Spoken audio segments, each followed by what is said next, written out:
Le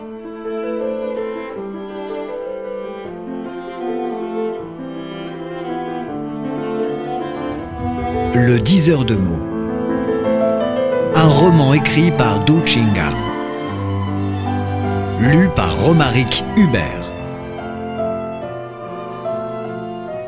Le diseur de mots. Gardez le milieu. Dado, sais-tu pourquoi je t'ai invité de moi-même à suivre mes cours ? Le disciple dit non avec la tête. Maître Liu livra la cause. C'est parce qu'à l'âge de 4 ans, tu as ramassé une tortue qui portait un zhong, et qu'ensuite tu l'as remise à l'eau respectueusement. Pour Liu Jiawan, c'est une affinité particulière. 125 ans auparavant, mon grand-père à moi avait mis cet animal gravé d'un mot dans l'étang et avait prédit : celui qui prendra la tortue glorifiera nos ancêtres et apportera bonne chance à son entourage. Là-dessus, il y a toute une histoire. Maintenant que vous êtes tous retenus par des universités prestigieuses, je vais vous raconter l'origine de notre village.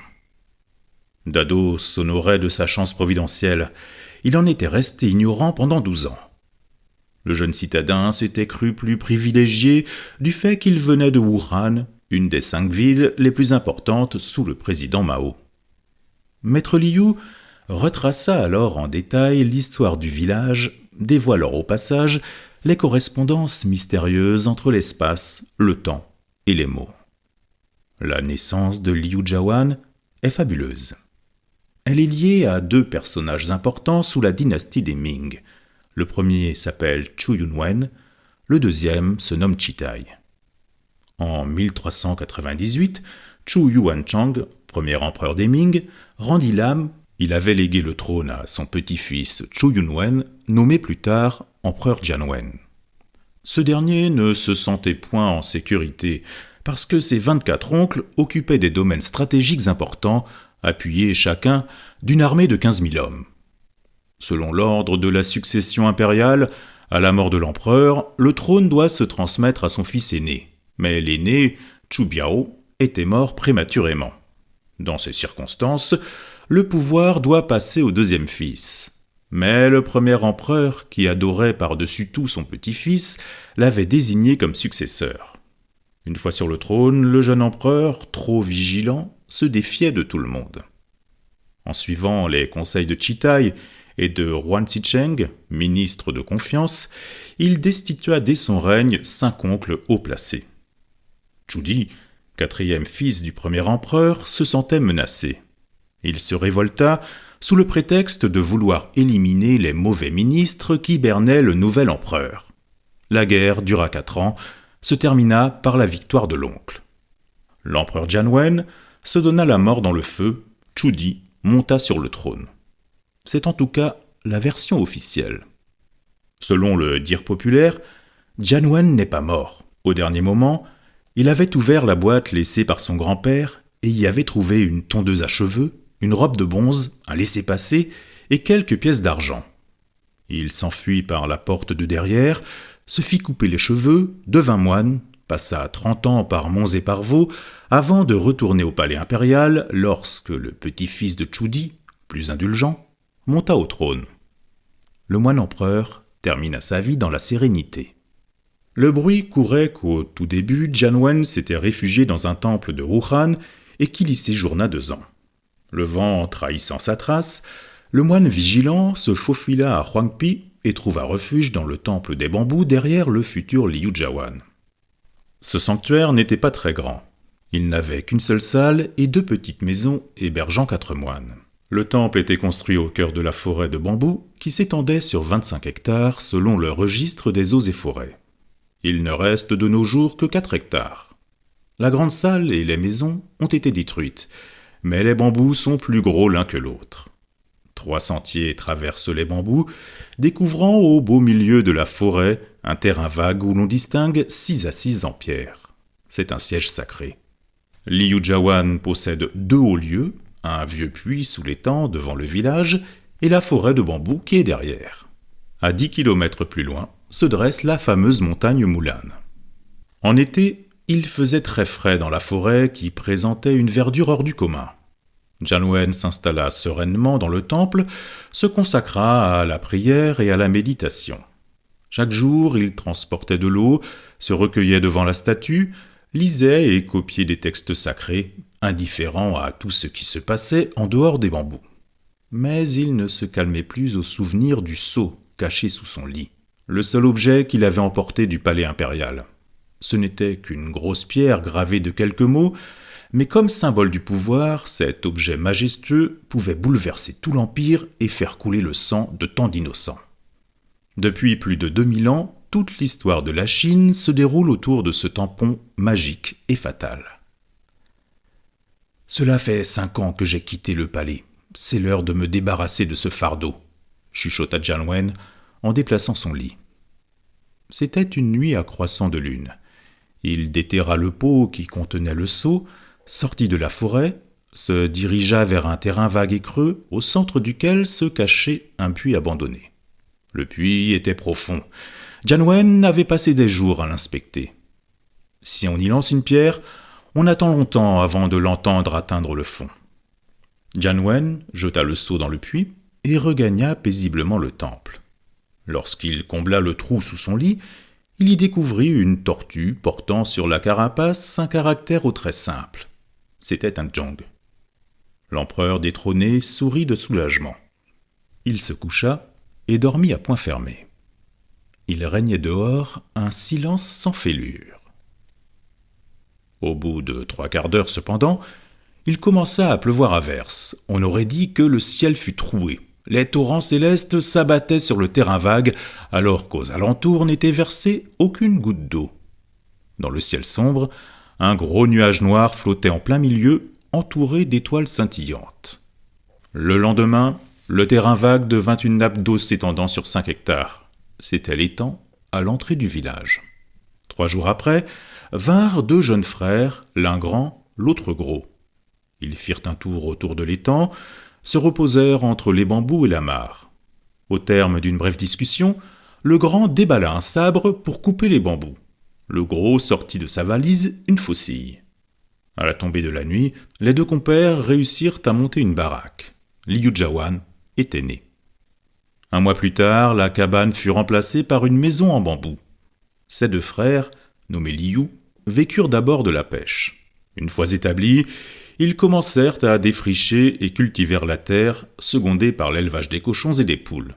Ils épousèrent ensuite des femmes qui leur donnèrent des enfants. Le foyer prospérait. Les 2 frères étaient forts en lettres et en arts martiaux. Ils établirent plus tard une école privée et une école de kung-fu. Le cadet enseignait la boxe, l'aîné apprenait à lire. De temps en temps, ils disaient des mots pour gagner leur vie. Tous 2 bénéficiaient d'une grande réputation à 10 lieues à la ronde. Ayant détrôné son neveu, Chu se proclama empereur et déclencha tout de suite un grand massacre. Pour asseoir sa domination, il allait éliminer tous ceux qui avaient soutenu le pouvoir précédent. On tua 14 000 anciens fidèles. N'ayant pas trouvé le corps de Jianwen dans les cendres, le nouvel empereur lança de nombreux hommes à la recherche de son neveu. Parmi une dizaine de ministres assassinés, on trouvait en particulier Chitai, qui avait été le ministre de la défense de Jianwen. Il fut décapité avec ses frères, mais ses 2 fils avaient pris la fuite. Maître Liu précisa la généalogie. « Vous les 4, vous êtes tous les petits-fils de Liu I à la 21e génération. » Ami Bois demanda perplexe. « Ils s'appelaient Chi ? Pourquoi on les nomme Liu ?» Le vieux maître caressait sa longue barbe et retourna la question. « Y a-t-il des affinités entre Chi et Liu ?» Il écrivit les 2 caractères sur le tableau noir, mais ne donna pas la réponse tout de suite. Dado leva la main. « À toi la parole. » À mes yeux, les 2 caractères présentent les mêmes traits, composés par Wen et ces 2 traits verticaux qui signifient couteau. Dans le 2e nom de famille, on déplace seulement le couteau à droite de Wen. Maître Liu s'exclama de joie. Dado a un bon œil. Les 2 mots diffèrent en disposition, présentent au fond la même forme. Étant informé de la fuite des 2 fils du ministre de la Défense, la cour impériale envoya des hommes à leur recherche. les deux fugitifs furent obligés de changer de nom. En choisissant Liu, ils gardent la racine de leur famille. Ce mot se compose de deux clés, Wen et Tao, qui suggèrent respectivement être fort en lettres et au couteau. Mais cette interprétation est une lecture rétrospective. Il faudrait l'entendre comme une résonance historique après coup. À l'époque, Liu simplifié n'existait pas encore. On utilisait le mot compliqué Liu. Dans ce caractère se relèvent deux couteaux, plus un Jin qui fait allusion à Jin Lao Jian, qui signifie palais impérial. Cela va de soi. Le père étant assassiné, ses fils vont le venger par les armes. Fidèles à l'empereur détrôné, ils veulent regagner par la force le palais impérial. Mais le nouvel empereur réussit vite à contrôler l'empire. Les deux frères n'ont plus d'autre choix que de se réfugier loin de la capitale sous un autre nom. Mieux vaut pour l'œuf de ne pas se heurter à la pierre. Les frères en exil commencèrent à vivre de leur bonne formation en lettres et de leur kung-fu éminent. C'est le destin révélé a posteriori par le caractère simplifié Liu. Cette corrélation miraculeuse met en évidence les correspondances entre les mots et l'histoire. À dire franchement, parmi les 16 empereurs de la dynastie des Ming, Chu Di était le plus compétent. Il méritait davantage le trône. Mais la vengeance s'enracine dans le cœur des descendants des Liu. Mon grand-père me surnommait He Di, qui signifie contre Tsu Di. L'empereur usurpateur est mort depuis plus de 400 ans, mais mon cœur me demande encore de lui porter ainsi une atteinte. Une dizaine d'années plus tard, Liu Jiawan connut une grande prospérité. Les migrants d'autres provinces s'y assemblèrent en masse. Liu Yuan avait reconnu Jian Wen, qui devint doyen du temple. Il avait été un ami intime de l'empereur détrôné. On raconte qu'au tout début, Liu Yuan voulait réorganiser une armée qui porterait le drapeau de l'empereur en exil. Jian Wen refusa. Liu Yuan insista. Au milieu de la dispute, le doyen traça sur la terre un zhong avec une tige de bambou. Il montra le ciel et la terre, puis porta la tige en direction de Liu Yuan et la retourna contre lui-même. Dans la suite, il resta dans le silence. Ayant appréhendé le sens de ses gestes, Liu Yuan se tut à son tour. Dès lors, les deux ermites ne parlèrent plus de ce qui se passait dans le palais impérial. Ils bavardaient de tout et de rien, composaient des poèmes, traitaient du zen, jouaient au go ou déchiffraient des mots. De temps en temps, Liu Yuan s'établissait à Wuhan en qualité de diseur de mots assisté de son disciple.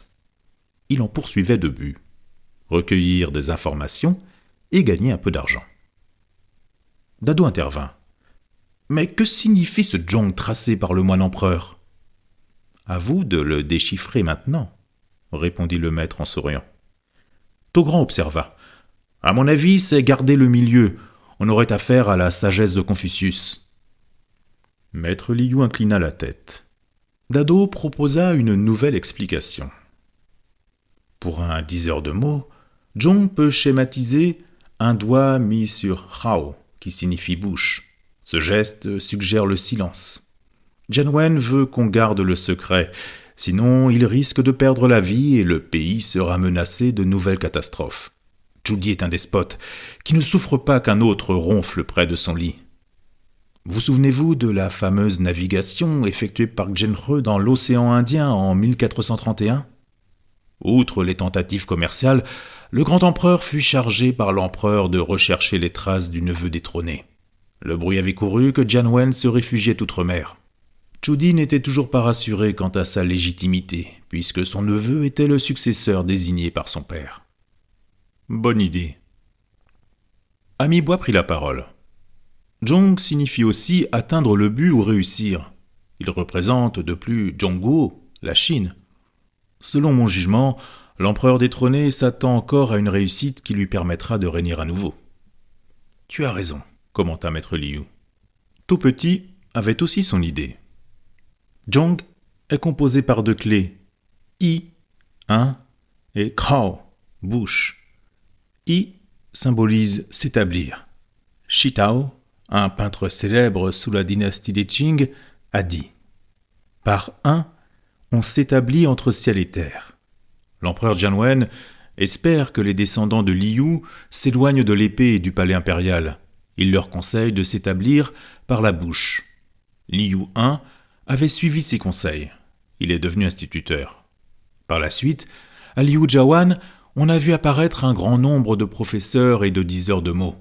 Sous la dynastie des Qing tardive, il est né dans notre village un grand diseur voyant nommé Da Butong. Belle explication, félicita maître Liu. Depuis 500 ans, de notre village sont sortis 5 docteurs d'État, 29 lettrés de 2e niveau.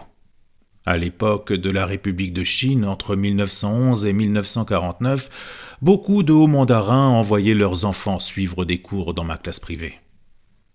Au dernier moment de la discussion, Dado ajouta une remarque.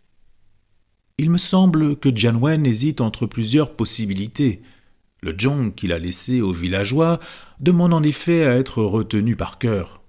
En mettant zhong sur Shin, on obtient zhong, qui signifie fidélité. Le moine empereur n'a pas explicité à qui on doit rester fidèle, à lui, à son grand-père ou à son oncle qui règne mieux que lui. En fin de compte, Chuji est de la famille. Ils descendent tous les deux d'un même grand-père. Maître Liu souriait de satisfaction. La vérité jaillit des discussions. Dado a dit juste. Au début de l'exil, l'empereur détrôné voulait suivre l'exemple de Chong'er, prince vengeur à l'époque des royaumes combattants qui réussit à remonter sur le trône. Mais par la suite, il s'est rendu compte que la chose était faite. Il perdait progressivement l'idée de revenir au trône. Les poèmes qu'il aurait écrits en témoignent. Le rêve étant difficile à réaliser, je retourne à la nature. Sans un vent, on se réveille plus tôt. Je me consacre au Dao parmi les bambous. En 1428, l'empereur Chu Chanchi, petit-fils de Chudi, envoya un commissaire inspecter les régions centrales. De passage à Liu Jiawan, l'envoyé impérial remarqua une lueur faite de 7 couleurs qui scintillait au-dessus de la forêt de bambous. C'est un augure réservé à l'empereur. Le commissaire s'arrêta, entra dans la forêt et visita le temple. Ayant fait un grand détour, il reprit son chemin suivi de son escorte. Le lendemain, survinrent une trentaine de voyageurs mystérieux qui se dirigèrent vers le temple et coupèrent sans mot dire le bambou le plus haut devant le sanctuaire. Ils n'avaient pas touché la grande salle ni porté atteinte aux moines. Chose bizarre, sur le tronc tranché du bambou ruisselait un liquide rouge comme le sang. Les voyageurs s'en allèrent, la lueur à 7 couleurs disparut à jamais. En effet, Jian Wen avait quitté le temple des bambous depuis longtemps. Il n'y avait séjourné que 6 ans. Avant de s'effacer devant l'eau et la montagne, le moine empereur avait légué un zhong à Li Yuan. Dès lors, on ne savait plus où il demeurait. Certains prétendent que le pauvre errant se réfugia à Meijiang, dans la province du Hunan, parce qu'on y a trouvé bon nombre de ses poèmes. D'autres estiment que l'empereur détrôné s'abrita dans un temple de Hangzhou, dans lequel on a gravé 2 sentences parallèles. Le moine devient l'empereur se fait moine. L'oncle chasse le neveu du trône, le neveu ne fait rien contre son oncle. 300 ans ont passé, les fleuves et les montagnes restent les mêmes, mais l'homme aboutit au vide, disparaît dans les poussières.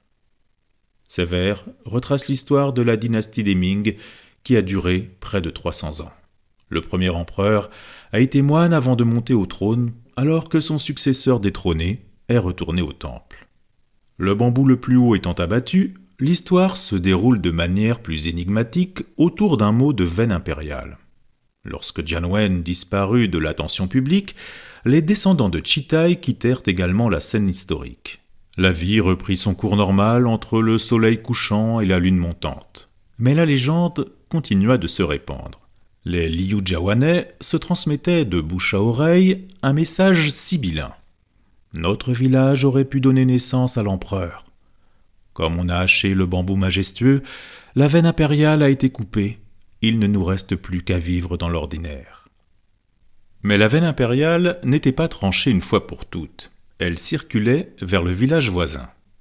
536 ans plus tard, il est né non loin de Liu Jiawan un garçon nommé Li Yuanhong qui a vécu entre 1864 et 1928, qui deviendra le président de la République de Chine. C'était un grand ami de maître Liu. Au début du XXe siècle, la dynastie des Qing toucha à sa fin. La veille de l'insurrection de Wuchang, le général Li Yuanhong, pressentant l'odeur de la poudre, se réfugia à Huangpi, dans son pays natal, et maître Liu lui rendit visite en sourdine. Au fil de la conversation, Li calligraphia un Huan et demanda à son ami voyant de le lire en direction de son avenir. Maître Liu observa solennellement le mot, félicita le général. « Bon augure, mon grand frère, tu auras 2 grandes réussites, et à la fin, tu deviendras maître du pays. » Comme Li exigea une note précise, le diseur de mots expliqua. « Par Huan, je recompose Chong Chong Xin. Le premier Chong signifie obtenir. Chong Xin exprime centre. Tu vas d'abord gouverner la province du Hubei, qui se situe au centre de la Chine. En deuxième étape, je retire de ton mot un chuan, qui comprend 3 éléments. I, qui signifie 1, Hao, qui signifie bouche, sur Zhong, qui signifie Chine. Une bouche sur la Chine représente un homme haut placé, qui donne des ordres à un pays, à l'image d'un président qui promulgue des lois. Émerveillé et radieux, Li, le général, cherchait à atténuer l'intensité de son émotion par la modestie. C'est un jeu de mots, on ne peut pas le prendre trop au sérieux. Par la suite, le général questionna. « Tout à l'heure, lorsque tu m'as félicité, j'ai remarqué dans tes yeux un brin d'hésitation. Y a-t-il un côté négatif à mon égard ?» Maître Liu répondit franchement. « Oui. Dans le Huan, le premier Zhong peut aussi symboliser la Chine. Il est basé sur Zhong, qui signifie fidélité. Mais pour gouverner un pays comme la Chine, la seule fidélité ne suffit pas. Ce qui compte en premier lieu, c'est la force armée. Le Huan que tu as proposé présente des faiblesses. Envisagé dans l'ensemble, il ressemble à un pavillon flottant sur l'eau. Tu vois ?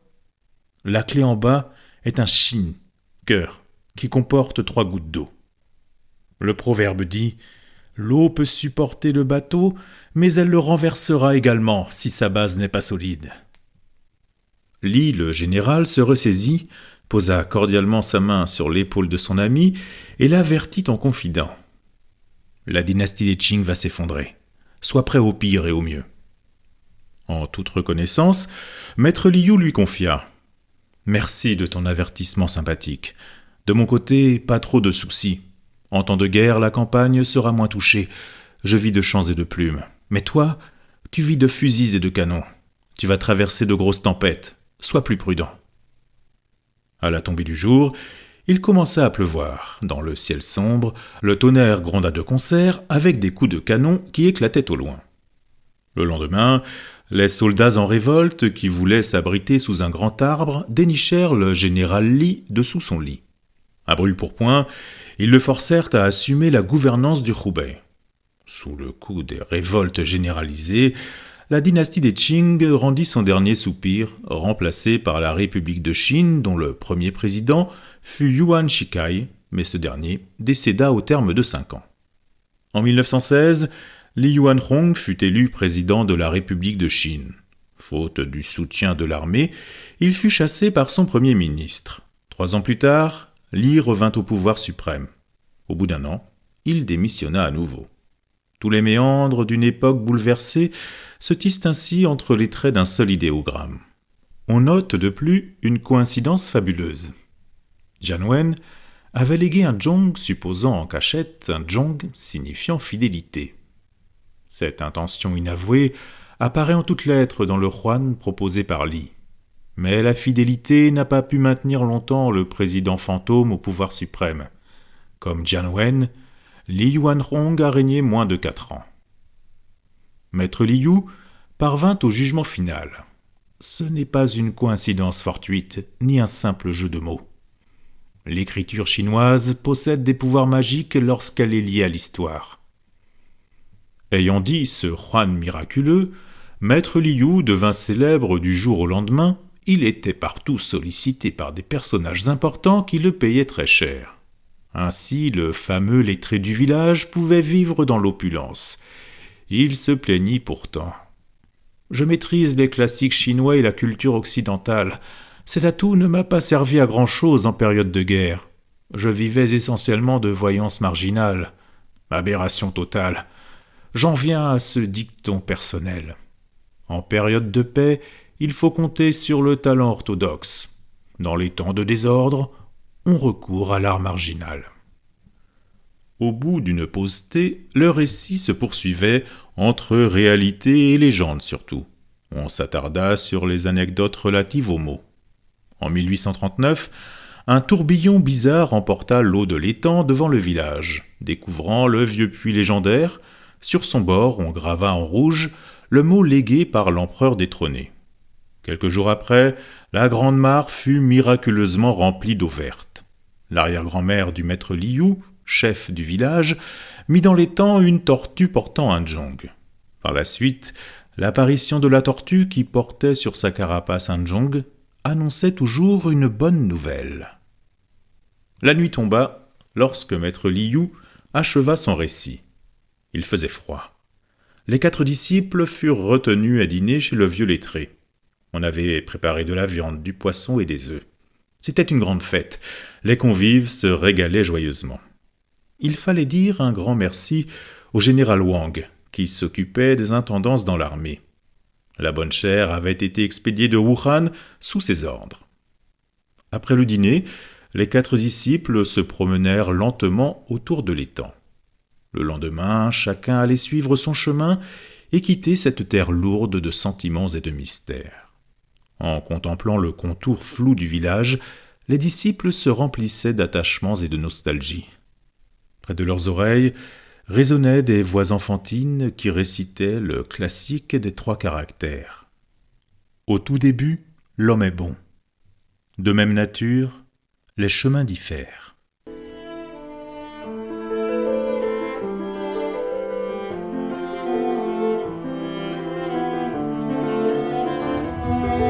Le 10 heures de mots. Un roman écrit par Du Chingang. Lu par Romaric Hubert.